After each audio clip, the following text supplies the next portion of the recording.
We're looking at the growing scandal over the Trump administration's alleged dealings with Russia before and after the November election.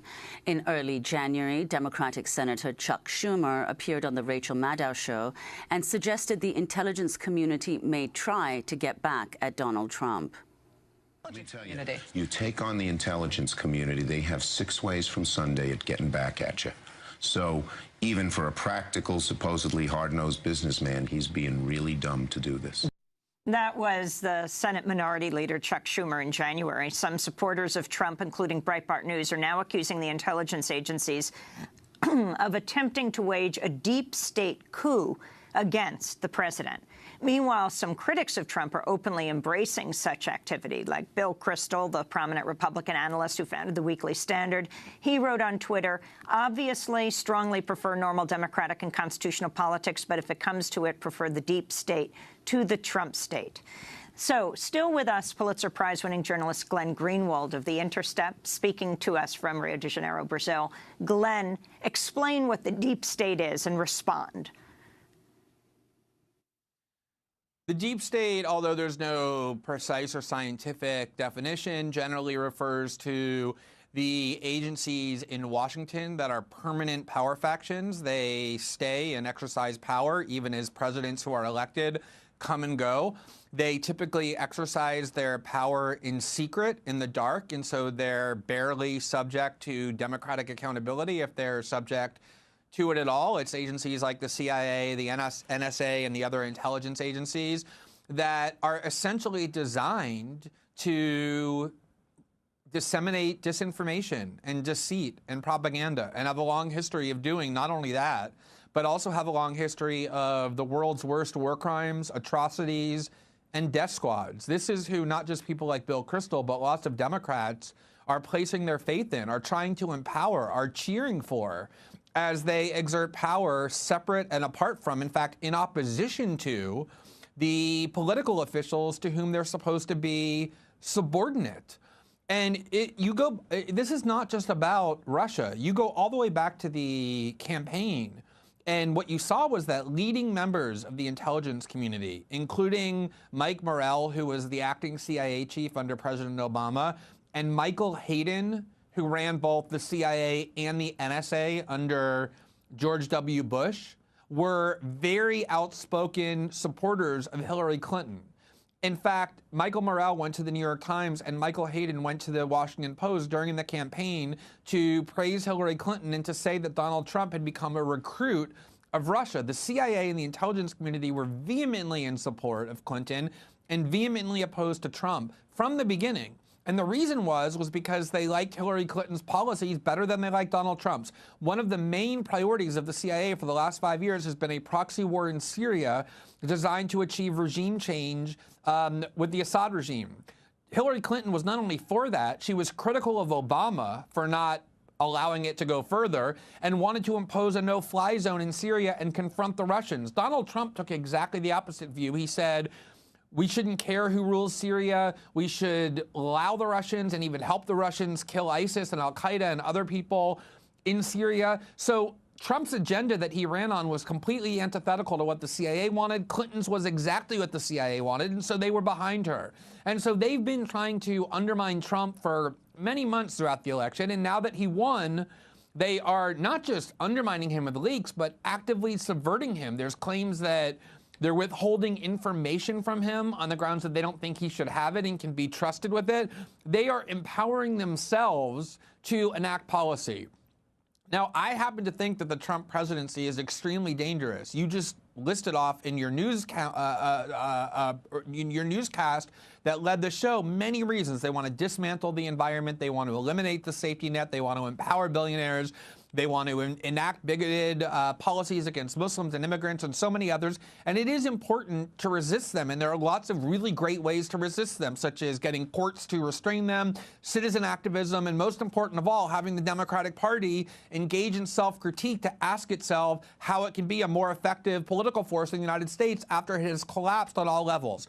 That isn't what this resistance is now doing. What they're doing instead is trying to take maybe the only faction worse than Donald Trump which is the deep state, the CIA, with its histories of atrocities, and say they ought to almost engage in like a soft coup where they take the elected president and prevent him from enacting his policies. And I think it is extremely dangerous to do that.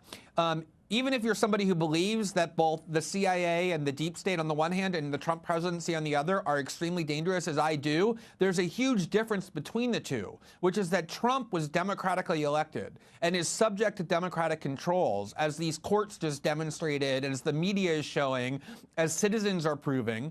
But on the other hand, the CIA was elected by nobody. They're barely subject to democratic controls at all. And so to urge that the CIA and the intelligence community empower itself to undermine the elected branches of government is insanity. That is a prescription for destroying democracy overnight in the name of saving it. And yet that's what so many, not just neocons, but the neocons' allies in the Democratic Party are now urging and cheering, and it's incredibly warped and dangerous to watch them do that. And the Wall Street Journal's report that says now intelligence officials are not giving President Trump all the information because they're concerned about what he'll do with it, not to mention intelligence agencies of other countries deeply concerned about what Trump will do with it, and particularly concerned about what he might share with Russia.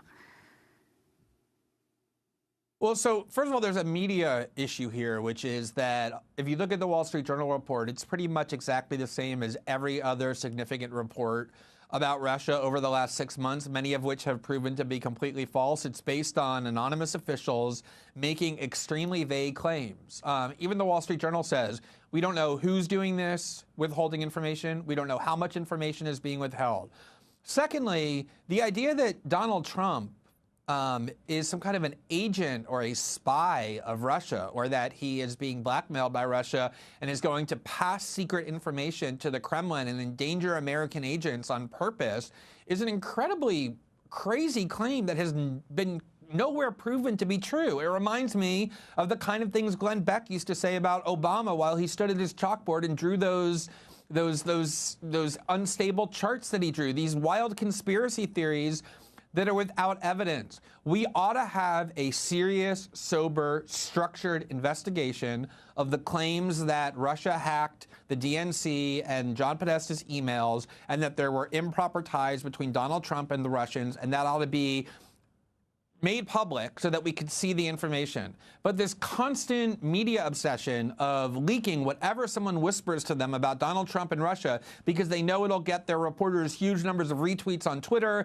and tons of traffic by people who are being fed what they want to hear is really feeding into the worst kind of hysteria and even fake news that the media says they're trying to combat. These are really serious claims that merit serious investigation, and that's exactly what we're not getting. Well, in a recent piece in The Intercept by one of your colleagues, they write, if in fact all of this is nonsense, Trump has the power as president to make that clear immediately by declassifying all government intercepts of communications between Russian nationals and anyone in his orbit. So do you think, Glenn, that Trump ought to be doing that?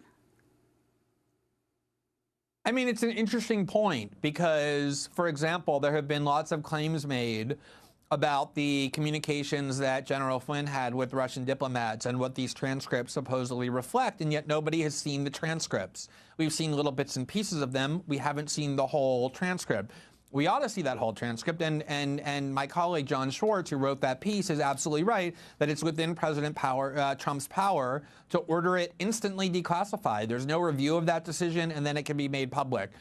On the other hand, it is really bizarre, just as a reporter who has been in the middle of a controversy for the last 4 years about the leaking of classified information, to hear people suggest that the president now ought to take the most sensitive intercepts that the government is capable of obtaining, which is how they eavesdrop on Russian officials inside the Kremlin, and just toss them to the public. Like, there's no problem at all with doing that. I think that what you're seeing here is this really disturbing double standard that all we've heard since the war on terror is that classified information is sacred, and anybody who leaks it is treasonous and satanic and belongs in jail for a really long time.